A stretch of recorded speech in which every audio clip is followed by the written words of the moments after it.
Hello बच्चों, चलिए प्रश्न को पढ़ते हैं। BF3 में कोई प्रोटॉन नहीं होता, फिर भी यह अम्ल के रूप में व्यवहार करता है और NH3 के साथ अभिक्रिया करता है। ऐसा क्यों? इन दोनों के मध्य किस प्रकार का बंध बनता है?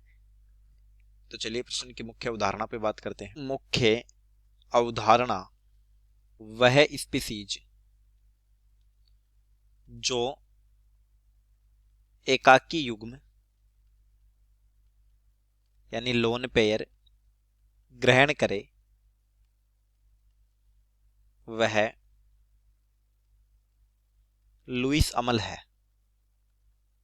लुईस अम्ल है। तो देखिए BF3 की बात करें, BF3 बोरोन का परमाणु क्रमांक 5, इसका इलेक्ट्रॉनिक विन्यास होता है 1s2 2s2 2p1, यानी बाह्यतम कोश में 3 इलेक्ट्रॉन है तो संयोजी इलेक्ट्रॉन हो गए 3, यानी अयुग्मित इलेक्ट्रॉन 1 होगा 2s में और 2 उपस्थित हैं 2p में और एक 2p कक्षक खाली है। तो जब ये फ्लोरीन के साथ बंध बनाएगा तो ये बनेगा BF3 boron fluorine fluorine fluorine. अब हर सहसंयोजक बंध में 2 इलेक्ट्रॉन होते हैं, तो बंध निर्माण के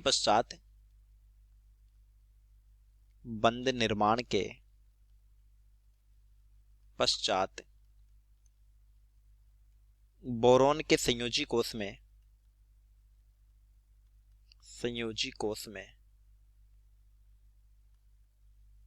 6 इलेक्ट्रॉन है।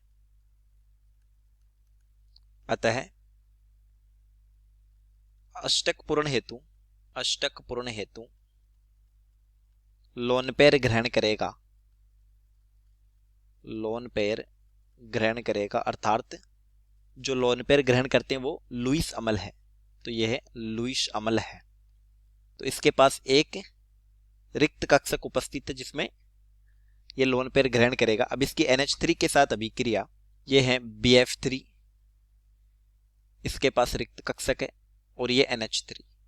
तो नाइट्रोजन के पास होते हैं लोन पेयर, जो लोन पेयर ग्रहण करे वो लुईस अम्ल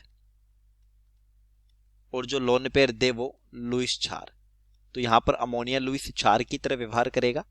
तो ये lone pair of electron borane के रिक्त कक्षक में डालेगा और जब एकाकी युग्म के आदान प्रदान से कोई बंध बनता है तो उसको बोला जाता है उपसहसंयोजक बंध NH3। तो इस बंध का प्रकार हो गया उपसहसंयोजक बॉन्ड। तो हमसे इस बंध का प्रकार पूछा था। चलिए, उम्मीद करता हूं प्रश्न समझ आया होगा। धन्यवाद।